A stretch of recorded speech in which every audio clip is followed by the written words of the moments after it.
This information about Pacome Dadiet is big. If you want to see the Frenchman in year 2 of his NBA career breakout and be an impact player for the Knicks this season, hit that thumbs up icon right now.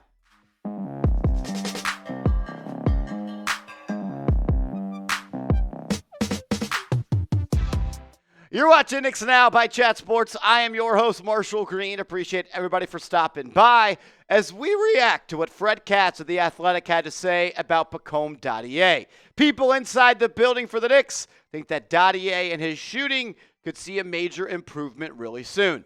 Katz said this on his podcast, the Katz and Shoot podcast. Go check it out. Said, I talk to people with the Knicks, and they tell me in practice settings, internal metrics, Pacome Dadiet's shooting percentages are insanely good.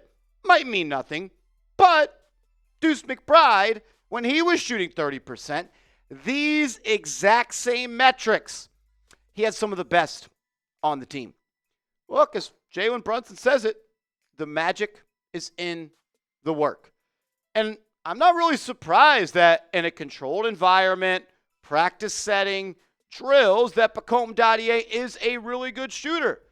Because when you go back and you watch what he did before even getting to the NBA, then you watched him in the G League and going to the Summer League 2 times now, you see that he should be able to be a really good shooter. The form is there. He handles the ball naturally, and he just looks, I would say, as a pure player and comfortable in who he is as a shooter. And it didn't really translate this year. Like in the NBA, look, didn't play all that much. We know that. Still just 19 years old, but he shot just 32.3% from the field.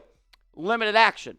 And then the Summer League this year, the three ball still wasn't really falling. Only knocked it down at a 25% clip on 4 attempts per game. But the overall field goal percentage saw a big leap. And there were things that I saw in the Summer League that I was pretty impressed with. I mean, he had that 17-point game in the Summer League this year where he played pretty damn good. And he was getting out transition, he was running, he was finishing through contact, and Knicks wanted to see that more. And in the G League, we saw some nice things as well. Averaged at 14 points per game. Still didn't shoot the ball all that efficiently or effectively. Less than 41% from the field, less than 30% from downtown. But he had a couple of games where it was like, okay, you could see the type of player that he is going to be. Shot 7 of 11 versus the main Celtics in the G League. Knock it down, 7 threes in a game. I'll take that. And he was getting them up too, 6.2 three-pointers attempted per night. So clearly he has the confidence in his ability to knock down those shots. And in a limited sample size in the NBA with the Knicks, he showed you that from the top of the key, above the arc, he can knock it down. I get it. Only 11 threes attempted above the arc. But he knocked down 5 of them. I'll take a 45.5% three-point percentage above the break. Didn't shoot well from the corners. That's got to be an area that he's got to improve. Those are spots that you got to be able to knock it down as an off-the-ball player. But, like, the form looks good. The shot looks fluid. There's no hitch. There's no bad mechanics. And you can see that the confidence from this guy is there because he's seen those shots go in. He's put the work in. And that's half the battle. When you believe in yourself to make the shots that you're taking, that's going to go a long way. And we saw all this play out. Like, we saw Pacome Dadiet reportedly does really well in certain shooting metrics in practice that Deuce McBride did. And Deuce went from maybe the worst three-point shooter in the NBA and maybe the most just worst shooter in the NBA when he first came in after being a second-round pick out of West Virginia, shooting 29% from the field and 25% from three. He kept putting in the work. The results grew a little bit, from 29% to 35.8%, and 25% to 29.9% from three. And then his third year in the NBA, it all started to click. It all started to fall into motion. Confidence grew, the ability grew, and so did the three-point percentage from 29.9% to 41%. And as the volume continued to grow, Deuce continued to grow.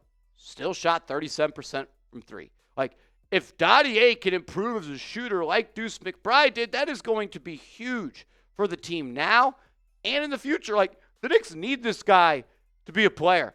They haven't really built their team. They did at the start of the rebuild to get the players they have now, but there's not really any first-round picks the Knicks made that are making impacts on this team at this moment. And with Dadiet being a first-round pick, you need some return on investment from that selection. You need him to be able to impact the game down the line. Like, I'm not sure it's this year.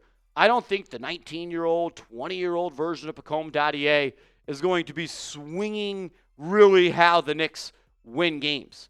But what about when he's 22 or 23 or 26 or 28? Can he be a guy off the bench that flashes the athleticism, has an NBA body, that could shoot it and score it and get out in transition and run? That'd be big. You need more wing depth. You can always use more wings. If you could have a 6'8" wing that could shoot 37+% from three with the other things he does, that's going to be a player in this league. We'll talk more about Dadiet coming up in a second, but you guys got to get hooked up with this shirt, man. It's 50% off. It was $60. Now it is $30. And if you're a hooper and you love the Knicks, you're going to love this shirt. I've already ordered mine today. Get yours. chatsports.com/NYKHoop.